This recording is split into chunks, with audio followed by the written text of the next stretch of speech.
Hello दोस्तों, बहुत बहुत स्वागत है आप सभी का हिंदी मीडियम के नंबर 1 चैनल शुभम क्लास में। दोस्तों आज आपका एक नया चैप्टर स्टार्ट होने वाला है, चैप्टर नंबर 3 विद्युत धारा। यानी कि इस चैप्टर की अगर हम बात करें तो आज का ये सेशन यानी शुरुआत जो इंट्रोडक्शन है ये बेटा आप सभी लोगों के लिए बहुत ज्यादा स्पेशल होने वाला, ठीक है। क्योंकि कोई भी चैप्टर जब शुरू होता है तो चैप्टर की शुरुआत बहुत स्पेशल इसलिए हो जाती है क्योंकि शुरू में बहुत सारे ऐसे बेसिक कॉन्सेप्ट बताए जाते हैं जिससे पूरा चैप्टर एकदम आसान बन जाता है, पूरा चैप्टर एकदम जबरदस्त तरीके से समझ में आने लगता है, ठीक है। तो चैप्टर को शुरू करने से पहले बेटा एक बार आप लोग जोरदार तरीके से वीडियो को लाइक और सेशन को शेयर कर दीजिए जिससे मैक्सिमम बच्चे लाइव सेशन के साथ जुड़ सके, ठीक है।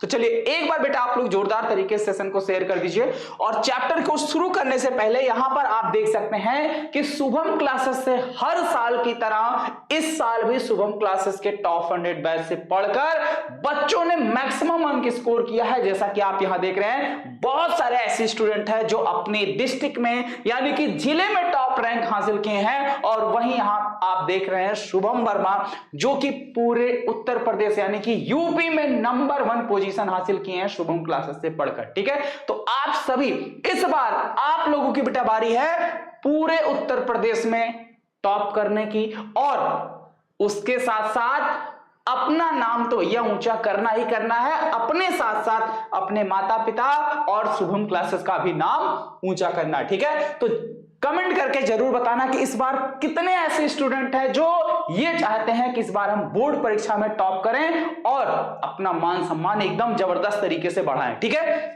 यहां पे आप देख सकते हैं भाई 500 में ये बच्चा जो है 489 अंक जो है स्कोर किया है। और यहां पे आप देख सकते हैं भाई अनुज कुमार वर्मा, इनसे तो आप लोगों को मैं रूबरू मिला भी चुका हूं, ठीक है। यानी कि लाइव जो है इस बच्चे का लाइव सेशन भी हो चुका है तो आप लोग बात भी कर चुके हैं, ठीक है। और वहीं भाई देख रहे हैं आप सोनाली वर्मा, ये महोबा डिस्ट्रिक्ट की नंबर 1 रैंक, ठीक है, यानी कि फर्स्ट रैंक पर आई हुई हैं। सिर्फ डिस्ट्रिक्ट ही नहीं भैया पूरे मंडल में नंबर 1 पोजीशन पे आई हैं। तो इस तरीके से बेटा आप भी एकदम जबरदस्त तरीके से मेहनत करके एकदम बढ़िया मुकाम हासिल कर सकते हैं, ठीक है। चलिए आप यहां पे देख सकते हैं भाई ये शुभम क्लासेस का फ्री टेलीग्राम ग्रुप है। तो जो बच्चे अभी तक टेलीग्राम ग्रुप से नहीं जुड़े हैं वो टेलीग्राम ग्रुप से जुड़ जाएं, लिंक आपको डिस्क्रिप्शन बॉक्स में मिल जाएगा या फिर टेलीग्राम पे डायरेक्ट सर्च कर लेना शुभम क्लासेस ऐप मिल जाएगा, ये आपका व्हाट्सएप ग्रुप, ठीक है। और आप सभी लोग अगर शुभम क्लासेस के अभी तक टॉप 100 बैच से नहीं जुड़े हो तो ये शुभम क्लासेस का टॉप 100 बैच है जिसकी प्राइस बेटा अभी 200 रुपए की छूट चल रही है, यानी कि मात्र 1799 रुपए है। तो इस बैच से जुड़ने में बिल्कुल भी देर ना करें क्योंकि एक बार अगर आप बैच से जुड़ गए तो पूरे साल भर जब तक आपका एग्जाम नहीं हो जाता तब तक आपको फ्री कंटेंट मिलता रहेगा, ठीक है। और जितने भी नए बैच बनेंगे हर एक बैच में आपको फ्री में ऐड किया जाएगा। ये शुभम क्लासेस का रिकॉर्ड है, इतिहास है। क्योंकि कोई नया बैच शुरू होता है तो हम पहले वाले बच्चों से किसी भी प्रकार का एक्स्ट्रा पेमेंट नहीं लेते हैं, ध्यान दीजिएगा इस बात को, ठीक है। क्योंकि अगर आप अभी जुड़ेंगे तो बहुत ज्यादा फायदे में रहेंगे। चलिए आइए हम लोग चैप्टर की शुरुआत करते हैं। चैप्टर नंबर 3 हमारा भाई विद्युत धारा। तो विद्युत धारा होता क्या है, इस चैप्टर की अगर हम बात करें तो इस चैप्टर के बारे में बहुत सारे ऐसे स्टूडेंट होंगे, ठीक है, जिनको थोड़ा बहुत पता भी होगा। पता कैसे होगा ये हम कैसे बोल सकते हैं कॉन्फिडेंस के साथ कि आप सभी को पता है, क्योंकि विद्युत धारा जो है ये आपके क्लास 10th में भी चैप्टर है, ठीक है। अब क्लास 10th में जो चैप्टर है उसी का यहां पर ब्रॉड है, ठीक है। क्लास 10th में क्या था, समराइज करके थे, टॉपिक सभी सेम थे, सारे टॉपिक वही थे, बस क्या था वहां आप चीजों को पढ़ते थे, यहां क्यों कैसे हो रहा है उसका पूरा एक्सप्लेनेशन आपको समझना है, ठीक है। तो सबसे पहले बेटा हम लोग समझते हैं कि विद्युत धारा होता क्या है, ठीक है। सबसे पहले हम लोग जानते हैं विद्युत धारा होता क्या है।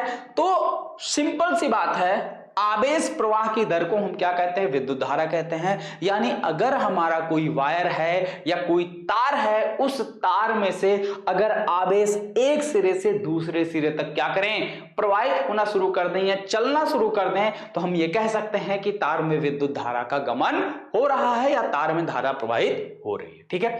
तो विद्युत धारा की सिंपल परिभाषा हम लोग क्या लिख सकते हैं, आवेश प्रवाह की दर को विद्युत धारा कहते हैं। आवेश प्रवाह की दर को विद्युत धारा कहते हैं। ठीक है, आवेश प्रवाह की दर को विद्युत धारा कहते हैं। ठीक है भाई, आ रही बात समझ में। अब जैसे मान लीजिए अगर हमारे पास, सिंपल सी बात है समझना बेटे, अगर हम ये बोले कि प्रति सेकंड, ठीक है, प्रति सेकंड किसी भी चालक तार से प्रवाहित आवेश की मात्रा अगर Q है, ठीक है, या ऐसे लिख सकते हैं नोट, यदि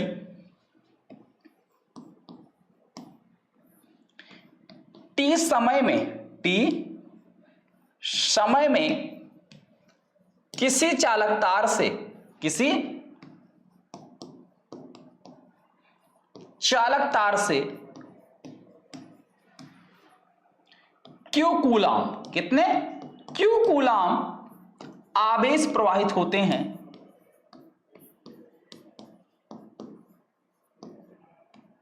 आवेश प्रवाहित होते हैं, तो उस चालक में बहने वाली धारा, तो उस चालक में बहने वाली धारा जो हो जाएगी बेटा, धारा I बराबर क्या हो जाएगा, Q बटे T, I बराबर Q बटे T। ठीक है, आगे बात समझ में एकदम अच्छे से क्लियर है भाई सभी का, बोलो। किसी भी चालक तार से अगर T समय में, ठीक है, T समय में Q कूलाम आवेश प्रवाहित होता है, तो उस चालक तार से बहने वाली जो धारा का मान होगा, जो धारा होगी वो कितनी होगी, I बराबर Q अपान T। ठीक है, और अगर यहीं हम इसके मात्रक की बात करें, धारा का जो मात्रक है, यहीं पे इसके मात्रक की अगर बात की जाए बेटा, तो मात्रक क्या बनेगा, मात्रक, ठीक है, तो I का जो मात्रक है वो क्या हो जाएगा, I बराबर क्या है, Q अपान T। अब Q का मात्रक क्या होता है, कूलाम होता है, क्या होता है, कूलाम होता है।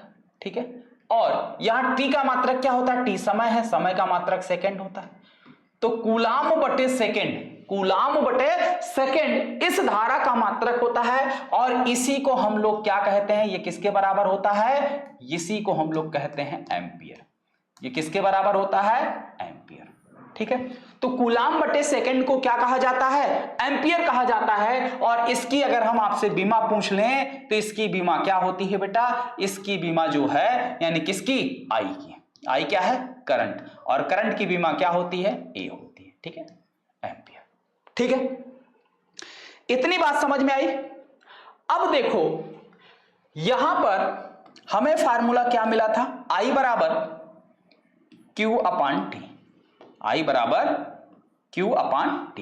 अब यहीं अगर हम मान लें बेटा, यदि, क्योंकि कभी कभी आपके एग्जाम में 1 एम्पियर की परिभाषा पूछता है, तो 1 एम्पियर की परिभाषा निकलती कैसे है, बनती कैसी है, जरा ध्यान दीजिएगा भाई, एकदम रटने वाला काम मत करना बेटा।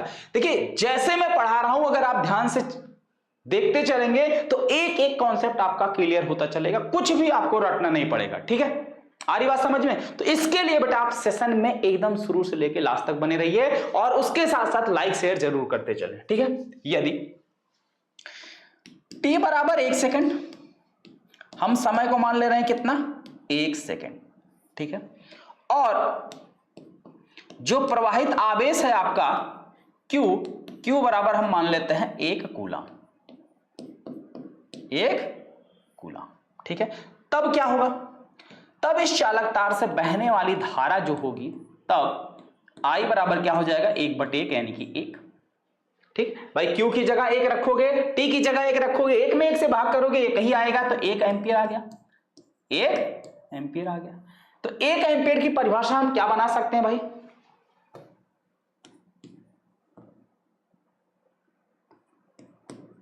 एक एम्पियर की परिभाषा बेटा हम लोग यहां से क्या बना सकते हैं कि 1 एम्पियर वह धारा है जो किसी चालक तार में 1 सेकंड में 1 कूलाम आवेश प्रवाहित होने से उत्पन्न होता है। ठीक है, तो 1 एम्पियर की परिभाषा लिखो भाई, आप सभी को याद हो गया, 1 एम्पियर। ठीक है, अगर 1 एम्पियर धारा का मान आपसे पूछा जाए, या धारा की परिभाषा आपसे पूछी जाए, तो क्या लिखोगे, 1 एम्पियर वह विद्युत धारा है, 1 एम्पियर वह धारा है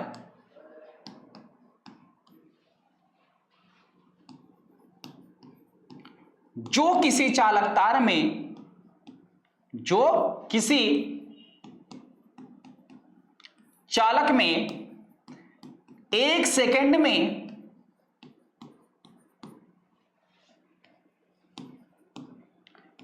1 कूलाम आवेश प्रवाहित होने से उत्पन्न होता है, प्रवाहित होने से उत्पन्न होता है।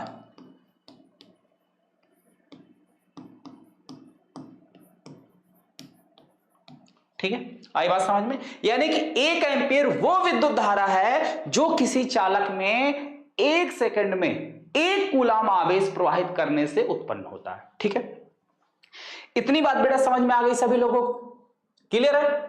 बोलिए, यहां तक बात सभी का क्लियर है? हाँ या ना जल्दी से बताएं, जबरदस्त तरीके से। चलिए, क्लियर है? चलिए, बहुत बढ़िया। अब यही बात आती है बेटा, धारा जो है किस तरीके की राशि है? धारा सदिश राशि है या अदिश? धारा या विद्युत धारा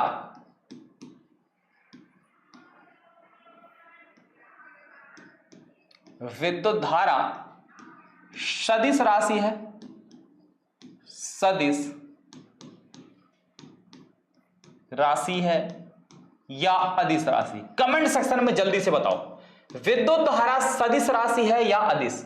ठीक है, विद्युत धारा सदिश राशि है या अदिश राशि? जल्दी से आप सभी लोग कमेंट सेक्शन में बताइए भैया कि विद्युत धारा जो है ये सदिश राशि है या अदिश राशि है। क्योंकि चलिए एक छोटा सा हिंट मैं आपको दे रहा हूं, ये क्यों इंपॉर्टेंट है? क्योंकि जो धारा है, जो आपकी धारा है, धारा में क्या है? परिमाण तो होता ही है, परिमाण होता है और इसके साथ साथ इसमें दिशा भी होती है।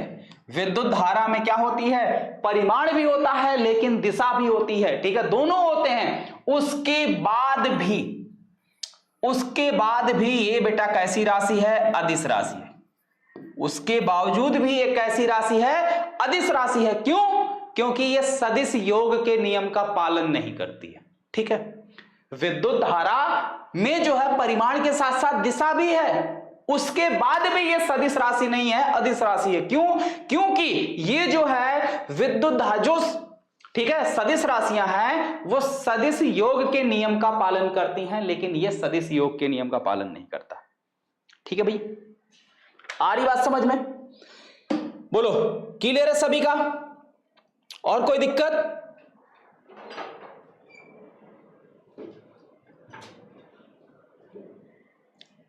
ठीक है, चलिए आगे आ जाइए भैया। अब अगर हम आपसे धारा की दिशा पूछें, विद्युत धारा जो है ये तो क्लियर हो गया कि ये आपकी अदिश राशि है, लेकिन अगर यही हम आपसे धारा की दिशा पूछ लें, धारा की दिशा अगर आपसे हम पूछें तो क्या होगी? धारा की दिशा, बोलिए, धारा की दिशा क्या होगी?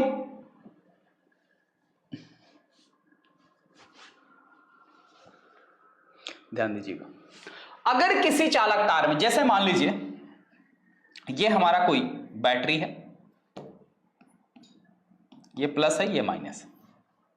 ठीक है, अब यहां पर ये आपका कोई लोड लगा हुआ है, कोई सर्किट लगा हुआ है, और इस परिपथ में क्या हो रहा है? कोई एक आवेश प्रवाहित हो रहा है। इस परिपथ में क्या प्रवाहित हो रहा है? आवेश। ये क्या है आपका? आवेश। ठीक है, कौन चीज है भाई? आवेश है। और ये आवेश मान लीजिए कैसा है? प्लस आवेश। कैसा है? प्लस आवेश है। तो ये अगर प्लस आवेश है तो सिंपल सी बात है, ये माइनस है तो इसकी तरफ अट्रैक्ट होगा, यानी ये इस दिशा में चलेगा। तो धारा की जो दिशा होती है बेटा, हमेशा धन आवेश के चलने की दिशा में होती है, या आप ये कह सकते हैं कि इलेक्ट्रॉनों के चलने की विपरीत दिशा में। अगर परिपथ में कोई इलेक्ट्रॉन चल रहा है तो वो इलेक्ट्रॉन जिस दिशा में जा रहा है उसके अपोजिट दिशा में धारा की दिशा होगी। लेकिन अगर कोई धन आवेश चल रहा है तो धन आवेश जिस दिशा में जाएगा वही धारा की दिशा होगी। तो नो, यहां शॉर्ट फॉर्म में आप क्या लिख सकते हैं कि धारा की जो दिशा होती है, धारा की दिशा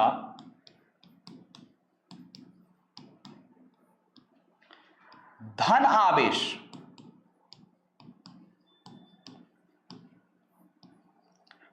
आवेश के चलने की दिशा में, धन आवेश के चलने की दिशा में तथा ऋण आवेश के चलने के विपरीत दिशा में, चलने के विपरीत दिशा में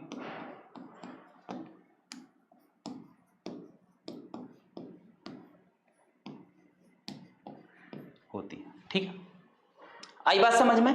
यहां तक क्लियर है बेटा आप सभी का? जल्दी से हाँ या ना बताइए। यहां तक सभी का एकदम क्लियर है कि जो विद्युत धारा की दिशा होती है ये हमेशा धन आवेश की चलने की दिशा में होती है तथा ऋण आवेश की विपरीत दिशा में होती है। यहां तक कोई दिक्कत नहीं है? चलिए आगे बढ़े। अब अगर बेटा यहां तक कोई दिक्कत नहीं है तो अगला टॉपिक हम लोग समझते हैं धारा घनत्व क्या चीज है। धारा घनत्व क्या है भैया?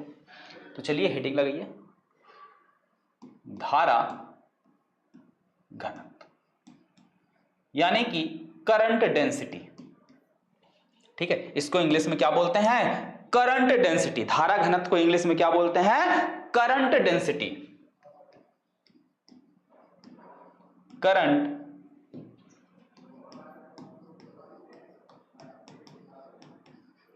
ठीक है, करंट डेंसिटी। ये करंट डेंसिटी कहते किसे हैं? जैसे मान लीजिए अगर कोई चालक तार है इस तरीके से, ठीक है, और ये इसके अनुप्रस्थ काट के प्रच्छेद का क्षेत्रफल है a। कोई मान लेते हैं ये चालक तार है, ठीक है, और इस चालक तार के अनुप्रस्थ काट के परिच्छेद का जो क्षेत्रफल है वो कितना है? a है। ठीक, अब मान लेते हैं इसका जो क्षेत्रफल है वो 1 मीटर स्क्वायर है। इस a का जो मान है वो कितना है? 1 मीटर स्क्वायर है। ठीक है, तो इस क्षेत्रफल से गुजरने वाली जो धारा होगी वो हमारी क्या कहलाएगी? करंट डेंसिटी यानी कि धारा घनत्व। ठीक है, आगे बात समझ में? यानी 1 मीटर स्क्वायर के, मान लीजिए अगर कोई तार है और उस तार के अनुप्रस्थ काट का क्षेत्रफल यानी उसकी मोटाई अगर 1 मीटर स्क्वायर है तो उससे गुजरने वाली जितनी भी धारा है, ठीक है, उसी को हम लोग क्या बोलते हैं? करंट डेंसिटी बोलते हैं। या और आसान, सबसे आसान परिभाषा ये कह सकते हो कि एकांक क्षेत्रफल से गुजरने वाली धारा को धारा घनत्व कहते हैं। क्या चीज? क्योंकि देखिए 1 मीटर स्क्वायर को, ठीक है, 1 मीटर स्क्वायर क्षेत्रफल बोलने से अच्छा है सीधे बोल दीजिए एकांक क्षेत्रफल से गुजरने वाली धारा को धारा घनत्व कहते हैं। बिल्कुल सिंपल। चलिए परिभाषा लिख लीजिए। एकांक क्षेत्रफल से, एकांक क्षेत्रफल, एकांक क्षेत्रफल से गुजरने वाली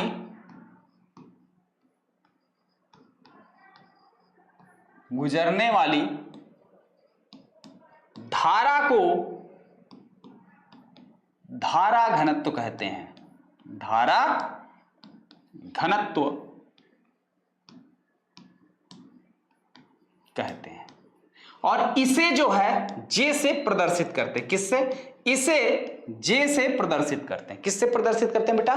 कैपिटल जे से। ठीक है, इसे जे से प्रदर्शित करते हैं।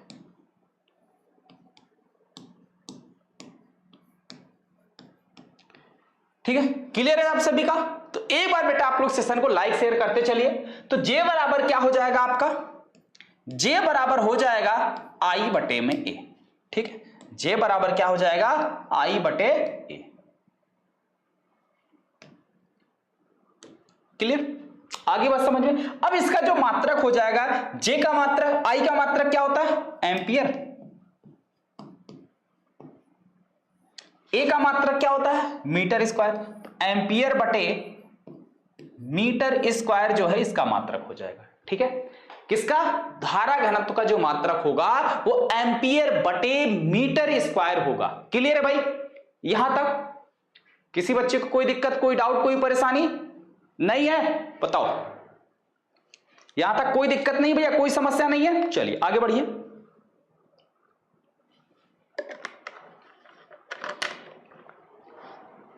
अब देखिए, इस एक शब्द का इस्तेमाल पहले चैप्टर से ही बहुत ज्यादा करते आए हैं भैया, एकांक। इस एकांक का मतलब क्या होता है? ठीक है, एकांक का मतलब क्या होता है, ध्यान दीजिए, समझा दे रहा हूं आपको। जैसे अगर कहीं लिखा हुआ एकांक, बहुत सारे बच्चे जानते भी होंगे, बहुत सारे बच्चे मान लीजिए थोड़ा बहुत कंफ्यूजन में होंगे। तो एकांक का मतलब होता भाई एक।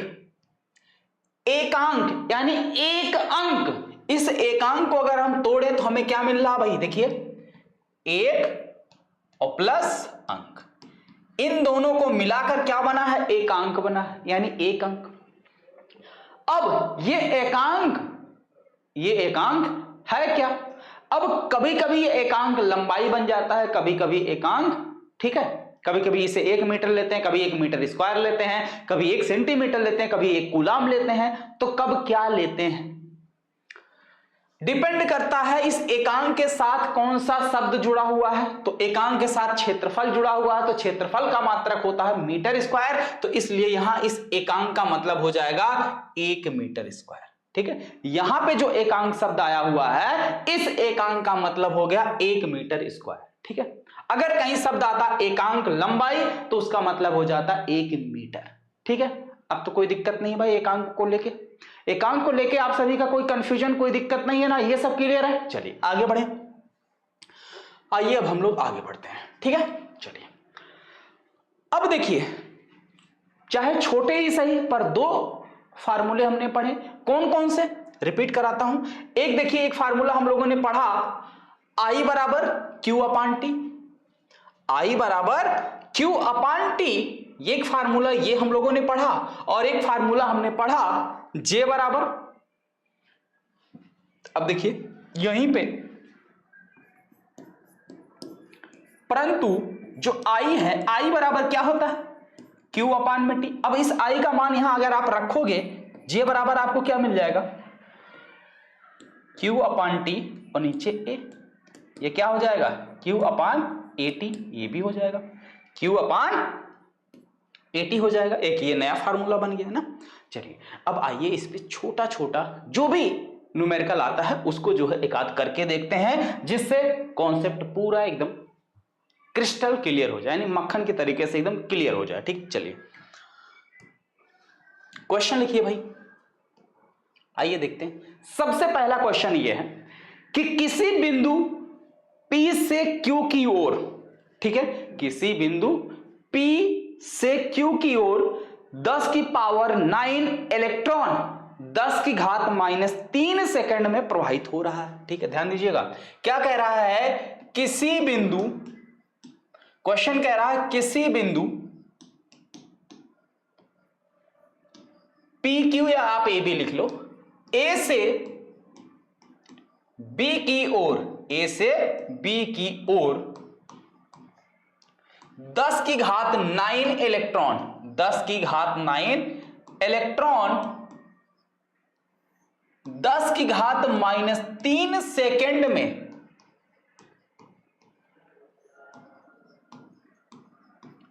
प्रवाहित हो रहा है, प्रवाहित हो रहा है,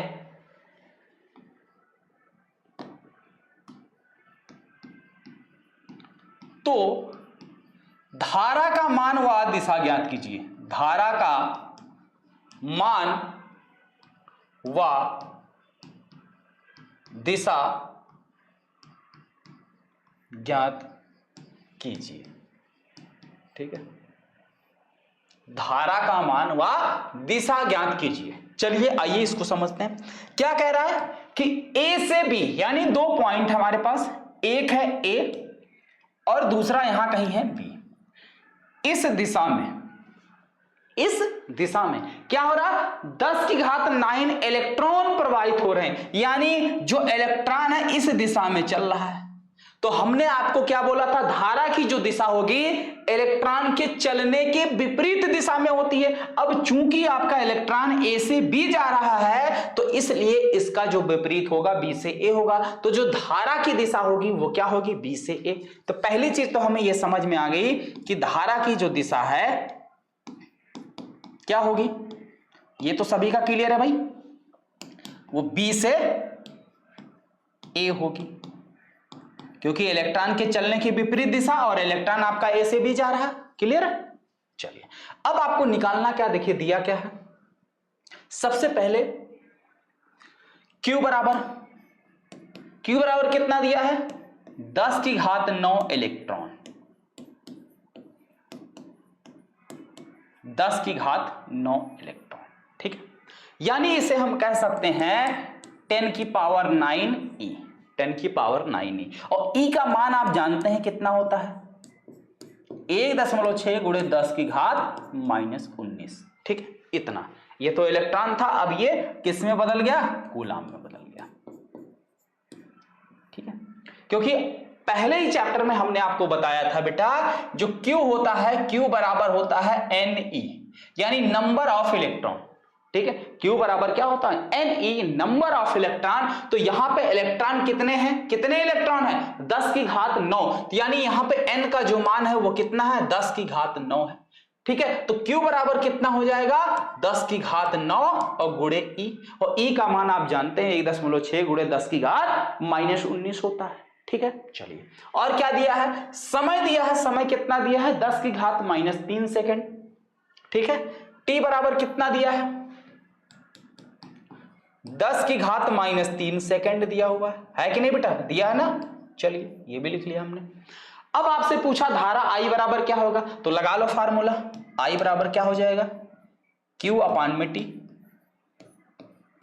Q का मान कितना भाई, Q का मान 10 की घात 9 गुणे 1.6 गुणे 10 की घात -19 बटे T का मान कितना है, 10 की घात -3। अब आओ इसी को सॉल्व करो। यहां 10 की घात +9 है, यहां -19 है, तो +9 और -19 मिलके कितना हो गया, -10। यानी कि ऊपर हो गया 1.6 गुणे 10 की घात, ये +9 है, ये -19 है, दोनों सॉल्व करोगे कितना आ जाएगा, -10। और नीचे क्या लिखा हुआ, 10 की घात -10, ये 10 की घात -3, ये -3 ऊपर जाएगा तो +3 बन जाएगा। ठीक है, तो यानी ये क्या हो गया, 1.6 गुणे 10 की घात -10 तो पहले से था ही, और ये जो नीचे है ये जब ऊपर जाएगा तो +3 बन जाएगा। तो यहां -10 और ये +3 कितना हो गया, 1.6 गुणे 10 की घात -7। अब ये क्या है, I का मान, यानी कि करंट है, तो इसका मात्रक क्या हो जाएगा, एम्पियर। ठीक है, तो गुजरने वाली धारा का मान कितना हो गया बेटा, 1.6 गुणे 10 की घात -7 एम्पियर। ठीक है, आगे बात समझ में सभी को। तो पहला वाला फार्मूला आप सभी का एकदम क्लियर हो गया, और उस पर न्यूमेरिकल किस तरीके से लगेंगे ये भी क्लियर हो गया। चलिए अब आते हैं बेटा दूसरे वाले पे। अब आ जाओ, दूसरा वाला जो फार्मूला धारा घनत्व का हमने बताया, चलिए उसको क्लियर कर लिया जाए। आइए क्लियर करते हैं। एक और क्वेश्चन लिखिए भाई, क्वेश्चन नंबर 2। चलिए दूसरा क्वेश्चन देखिए क्या कह रहा है, किसी तार की अनुप्रस्थ काट का क्षेत्रफल मान लीजिए आपको दे दिया है, कितना दिया है, कुछ भी मान लीजिए। किसी तार के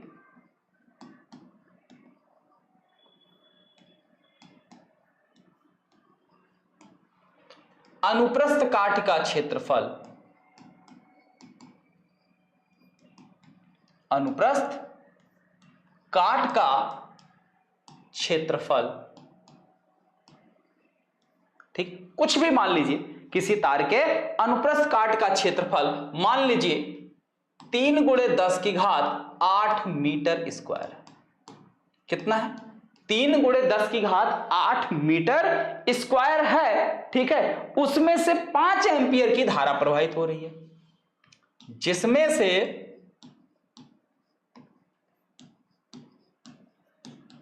5 या कुछ भी ले लीजिए, ठीक है, 5 की जगह मान लीजिए 6 लिख देते हैं, ठीक है, जिसमें से 6 एम्पियर, कुछ भी आप मान लीजिए 6 एम्पियर की धारा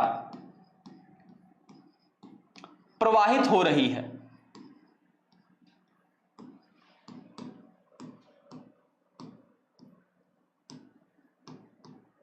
तो धारा घनत्व का मान ज्ञात कीजिए। तो धारा घनत्व का मान ज्ञात कीजिए,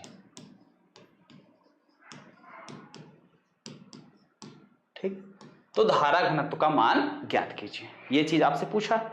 अब धारा देखिए, सबसे पहले क्या करिए, क्वेश्चन लगाने के लिए हमने आपको सबसे सिंपल रूल बताया। सबसे पहले आप वो देखिए कि क्या चीज हमें दिया हुआ, क्या दिया हुआ है, क्षेत्रफल दिया हुआ है, यानी कि हमें ए का मान दिया हुआ कितना दिया है, 3 × 10⁸ मीटर स्क्वायर दिया हुआ, ठीक है, ये चीज दिया हुआ। उसके साथ साथ और क्या कह रहा है, जिसमें धारा यानी कि आई का मान दिया है, कितना दिया है, 6 एम्पियर दिया हुआ, कितना दिया है, 6 एम्पियर दिया हुआ है, ठीक है, 6 एम्पियर। अब आपसे पूछ क्या रहा, धारा घनत्व यानी जे का मान पूछ रहा है। अभी फार्मूला मैंने आपको बताया क्या होता है, जे बराबर होता है आपका बेटा आई अपान में ए, आई अपान में। अब आई का मान रखोगे, आई का मान कितना है 6, और नीचे ए का मान कितना है 3 × 10⁸। अब 3 × 1 = 3, 3 दूनी 6, यानी कि 2 और गुणे ये 10⁸ नीचे है, ऊपर जाएगा -8 हो जाएगा, 10⁻⁻8, ठीक है। अब इसका मात्रक क्या होगा, एम्पियर बटे मीटर स्क्वायर, एम्पियर बटे मीटर स्क्वायर, यही आपका बेटा क्या हो गया, आंसर हो गया। यानी धारा घनत्व का मान कितना आया, 2 × 10⁻⁻8 मीटर, ठीक है, एम्पियर पर मीटर स्क्वायर आया, ठीक है। भाई मात्रक के लिए सोचना ही नहीं ना, ये धारा, धारा का मात्रक होता है एम्पियर, और ये क्षेत्रफल है, क्षेत्रफल का मात्रक होता है बेटा मीटर स्क्वायर, ठीक है। क्लियर है, यहां तक बात सभी का समझ में आ गया, बोलो सभी बच्चों को बेटा यहां तक बात एकदम जबरदस्त तरीके से समझ में आ गई। अब देखिए, अब जो टॉपिक मैं आपको बताने जा रहा हूं, यहां पे थोड़ा आप बिल्कुल ध्यान दीजिएगा, क्योंकि यहां से आपके बोर्ड एग्जाम के क्वेश्चन बनने शुरू हो जाते हैं, ठीक है, जिस टॉपिक की अब हम बात करने वाले हैं। तो ध्यान दीजिएगा, बहुत इंपॉर्टेंट टॉपिक है, स्टार बना लीजिए।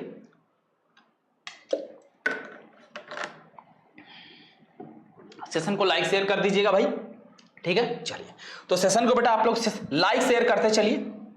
अब देखिए, सबसे पहला और इंपॉर्टेंट टॉपिक होता भैया मुक्त इलेक्ट्रॉन क्या चीज है, ठीक है, मुक्त इलेक्ट्रॉन होता क्या चीज है।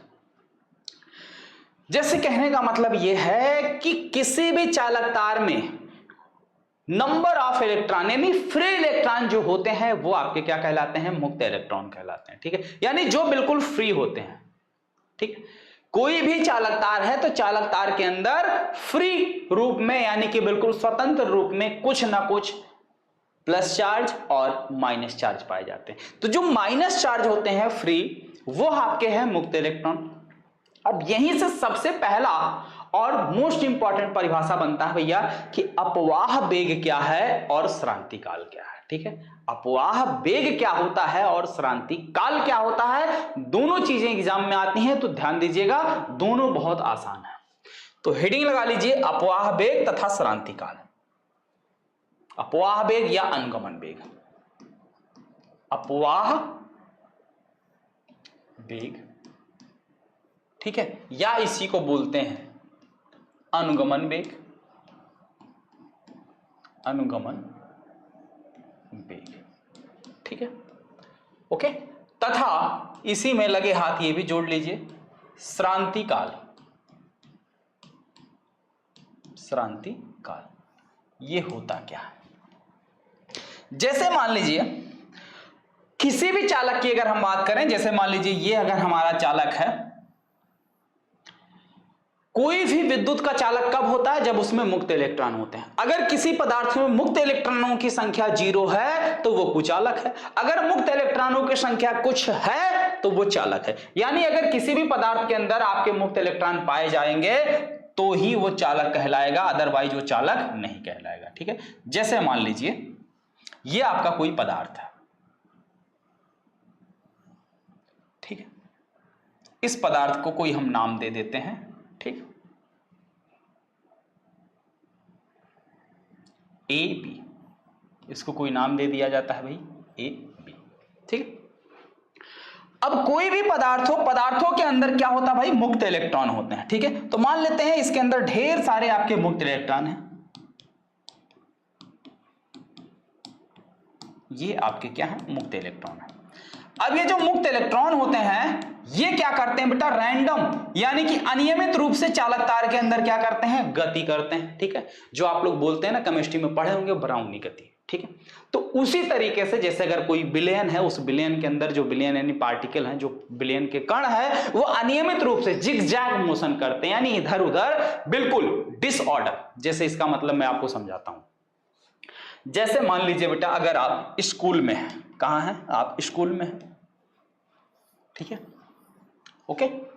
और जब आप स्कूल में होते हैं, ठीक है, और समझ लीजिए आपका रिसेल हुआ है, जिसे आप इंटरवल बोलते हैं, ठीक है, इंटरवल हुआ है। तो इंटरवल में क्या होता है भाई, अच्छा इंटरवल को छोड़ो, मान लीजिए आपका कोई पीरियड चल रहा है, कोई क्लास है, ठीक है, और उस क्लास के अंदर टीचर अब्सेंट है, उस क्लास के अंदर टीचर अब्सेंट है, तो फिर तो भाई बहुत सारे स्टूडेंट को क्या होते हैं, बड़े मजे होते हैं। और मजे कब होते हैं, जब पता चला कि वो टीचर कोई होमवर्क दिया हो, आज ये याद करके आना सुनेंगे, या आज इस चीज का टेस्ट है, और पता चला जो टीचर टेस्ट बोला है वही टीचर नहीं आया है, ठीक है। मान लीजिए चलिए आपके मैथ के टीचर हैं, मैथ के टीचर ने कहा भाई इस चैप्टर का कल टेस्ट होने वाला है, या ये फार्मूला मैं कल पूछूंगा, नहीं याद रहेगा तो मुर्गा बनाऊंगा या पीटूंगा, कुछ भी है, पनिशमेंट मिलेगी। तब तो बड़ा डर लगता है, और वही टीचर अगर नहीं आए तो बड़ी खुशी होती है। और जब क्लास के अंदर कोई टीचर नहीं होता है तो क्या आप लोग अपनी अपनी जगह पे इत्मीनान से बैठे होते हो, नहीं बैठे होते भाई।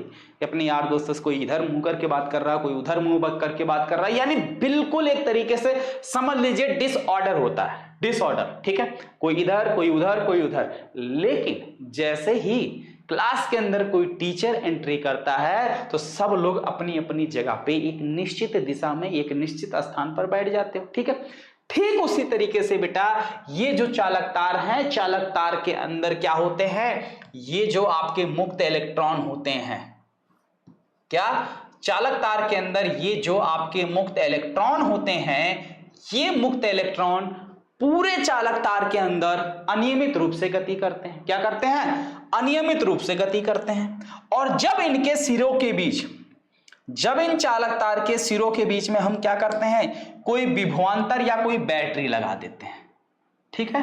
विभवांतर या बैटरी लगाने का मतलब अब इनका क्लास टीचर क्लास में आ गया, ठीक है।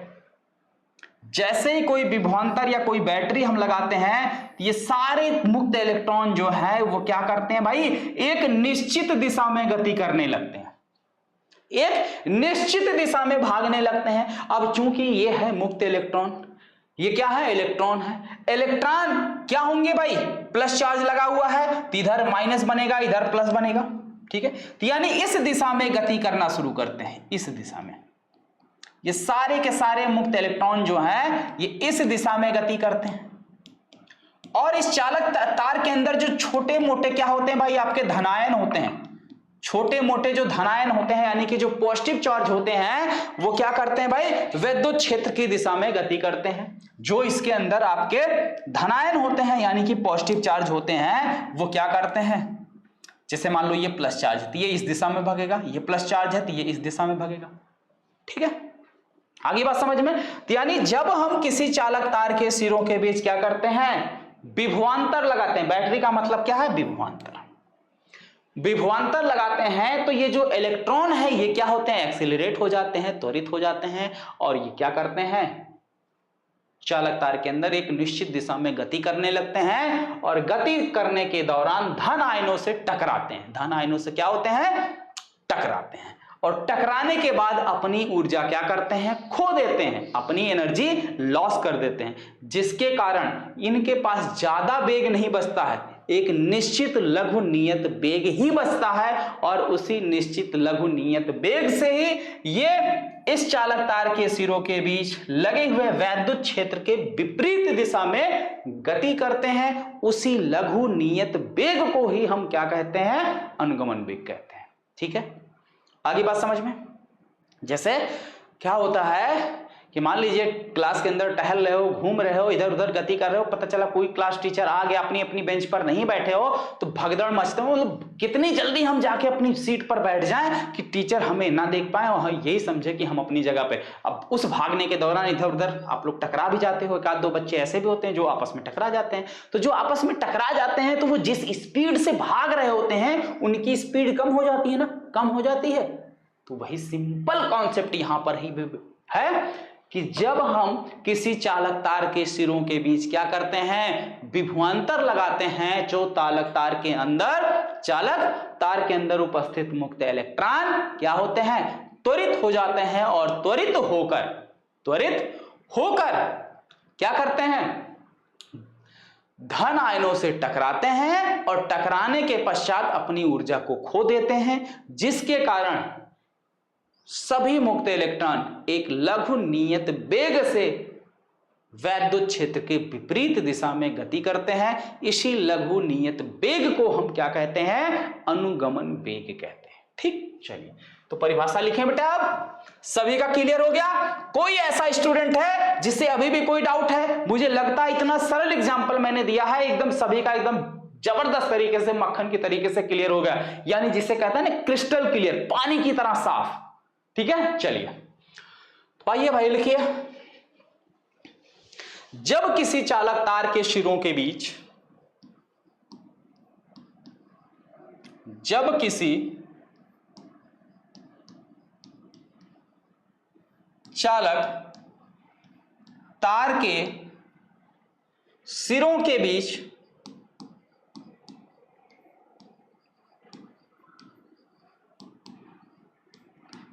विभवांतर लगाया जाता है,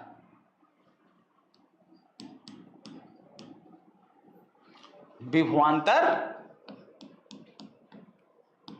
लगाया जाता है तो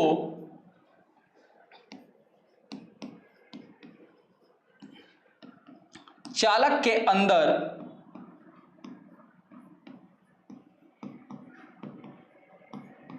उपस्थित मुक्त इलेक्ट्रॉन त्वरित होकर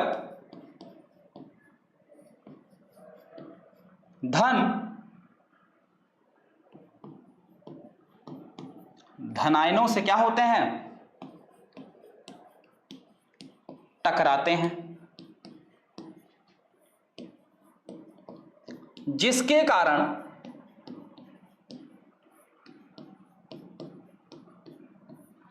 वे अपनी ऊर्जा को खो देते हैं, वे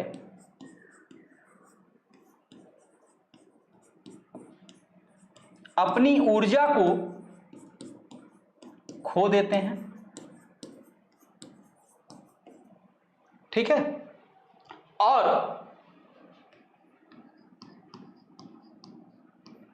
एक लघु नियत वेग से, नियत का मतलब समझ रहे हो, लगातार, लघु नियत वेग से वैद्युत क्षेत्र या विद्युत क्षेत्र की विपरीत दिशा में, विपरीत दिशा में गति करते हैं, विपरीत दिशा में गति करते हैं। ठीक है, और इसी लघु नियत वेग को ही हम क्या कहते हैं, अनुगमन वेग कहते हैं। और इसी लघु नियत वेग को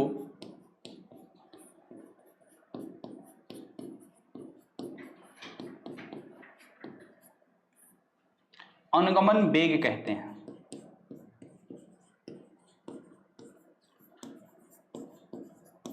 ठीक है, अनुगमन वेग कहते हैं। तो अनुगमन वेग की परिभाषा बेटा सभी की क्लियर हो गई एकदम अच्छे से। तो एक बार बेटा आप लोग सेशन को लाइक शेयर करते चलिएगा। ठीक है, यानी कि अपवाह वेग या अनुगमन वेग ये दोनों एक ही चीजें हैं और ये क्लियर हुआ सभी का। अब बचा क्या, बचा हमारे पास श्रांति काल। क्या बचा भाई, श्रांति काल, यानी कि जिसे हम बोलते हैं रिलैक्सेशन टाइम। श्रांति काल को इंग्लिश में क्या बोलते हैं? Relaxation time. अब ये रिलैक्सेशन टाइम होता क्या है, जरा ध्यान दीजिएगा।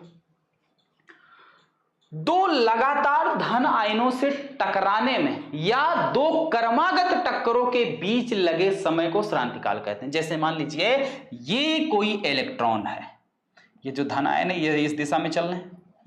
अब ये इलेक्ट्रॉन क्या कर रहा है, एक बार इस धनायन से टकरा रहा है, उसके बाद फिर इससे टकरा रहा है, ठीक है। तो यानी एक बार यहां टकराया, फिर दूसरी बार यहां टकराया, तो यानी एक टक्कर यहां हुई और इसके बाद ये दूसरा टक्कर होने में जो समय लगता है, इसी समय को हम क्या कहते हैं? श्रांति काल कहते हैं, ठीक है। आगे बात समझ में? तो चलिए लिख लीजिएगा श्रांति काल। श्रांति काल यहां आप हेडिंग छोटा सा लगा लीजिए, श्रांति काल। श्रांति काल किसे कहते हैं भाई? दो क्रमागत धन आयनों के टक्कर में लगे समय को क्या कहते हैं? श्रांति काल कहते हैं, ठीक है। आगे बात समझ में?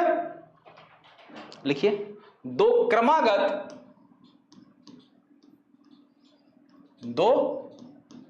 क्रमागत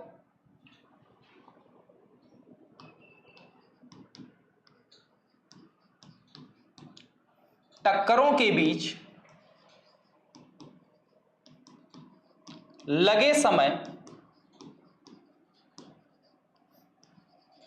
को श्रांति काल कहते हैं।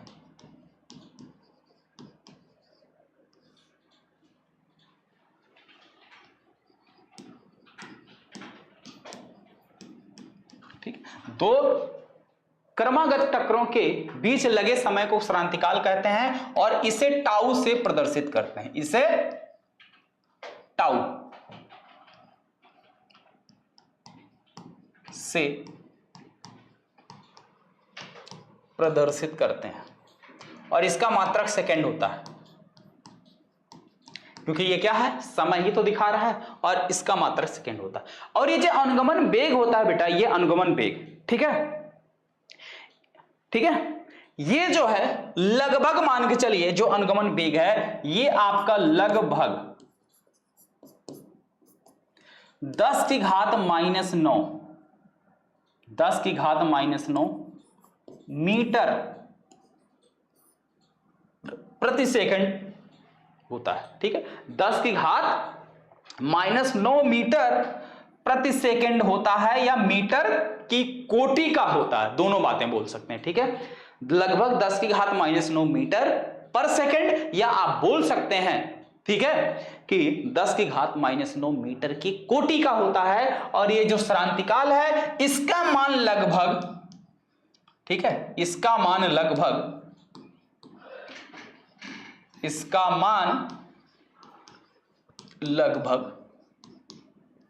10 की घात -4 सेकंड है। कितना? 10 की घात -4 सेकंड होता है, ठीक है भाई। क्लियर है आप सभी का यहां तक? बोलो, सभी बच्चों का यहां तक एकदम अच्छे से क्लियर है? किसी को कोई दिक्कत, कोई डाउट, कोई परेशानी नहीं है? चलिए आगे बढ़ा जाए भाई, बोलिए आगे बढ़े।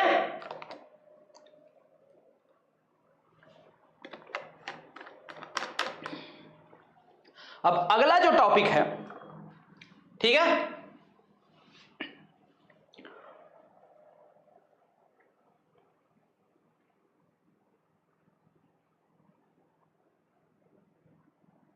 एक सेकंड, नहीं, ये जो है कहां गया भाई? ये भी लगभग वही होता है, 10 की घात -4 मीटर पर सेकंड, ठीक है। चलिए अगला देखिए भाई, अगला टॉपिक क्या है, इंपॉर्टेंट है।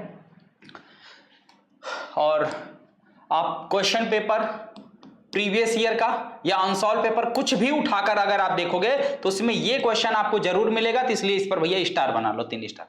क्वेश्चन क्या है? विद्युत धारा तथा अनुगमन वेग में संबंध, यानी धारा तथा अनुगमन वेग में संबंध। अगली हेडिंग लगाइए, धारा तथा